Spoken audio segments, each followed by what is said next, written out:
पोटली में रखी सारी चीजें हिलने लगती है। एक अदृश्य शक्ति मनोज को धक्का देकर हवेली से बाहर निकाल दरवाजा बंद कर लेती है। ये सब देख मनोज हैरान रह जाता है। क्या अभी मुझे हवा ने धक्का देकर बाहर निकाल दिया? मेरे होते हुए इस गांव में कभी होली नहीं बन सकती, इसलिए दोबारा ऐसी कोशिश भी मत करना, अंजाम बुरा होगा। आवाज सुन मनोज हैरानी से इधर उधर देखने लगता है, पर उसे कोई दिखाई नहीं देता। वो गांव वापस आ जाता है, जहां तूफान की वजह से सब कुछ तहस महस हो चुका होता है। आखिर ये तूफान आया कैसे? ना ऐसा कोई मौसम था और ना ही हमने होली का त्योहार मनाने की बात की थी। सरपंच की बात पर कोई रिएक्शन दिए बिना मनोज चुपचाप अपने घर चला जाता है।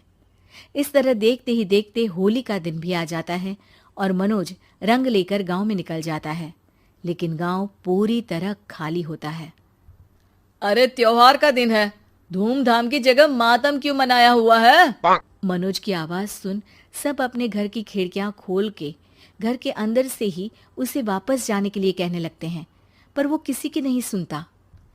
तुझे पहले भी समझाया था, अगर होली खेलने की कोशिश भी की तो अच्छा नहीं होगा। अरे बात मान लो बेटा, तुम्हें सच नहीं पता। मुझे सब पता है। सालों पहले इस राजा ने एक अंधविश्वास फैलाया और आप लोग आज तक उसे मानते आ रहे हो। अरे बेटा, जब तुम पैदा भी नहीं हुए थे उससे भी बहुत पहले से इस गांव पर होली का श्राप है।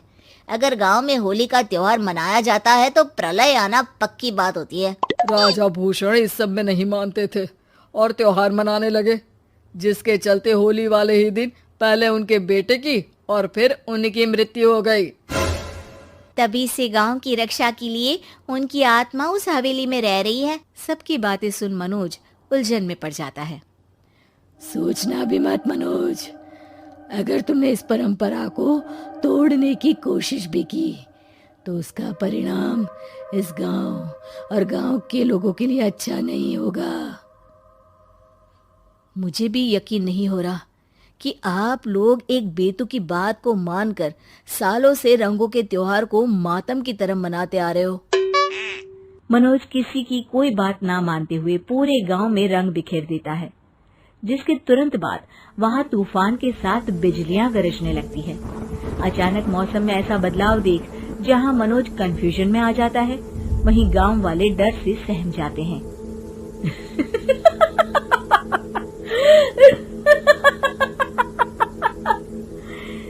इस लड़के ने हमारे जैसे सिर्फ अपने स्वार्थ के लिए नहीं बल्कि पूरे गांव की खुशियों के लिए यहाँ होली मनाई है, जिस वजह से अब इस गांव पर होली का श्राप टूटता है। ऐसा बोलकर राजा का भूत वहां से गायब हो जाता है, जिसके बाद गांव के लोग धूमधाम से होली मनाते हैं। खुशियों के रंग गांव में बिखरे ही होते हैं कि अगली सुबह अचानक मनोज कहीं गायब हो जाता है और एक बार फिर गांव में होली का नया राज शुरू हो जाता है।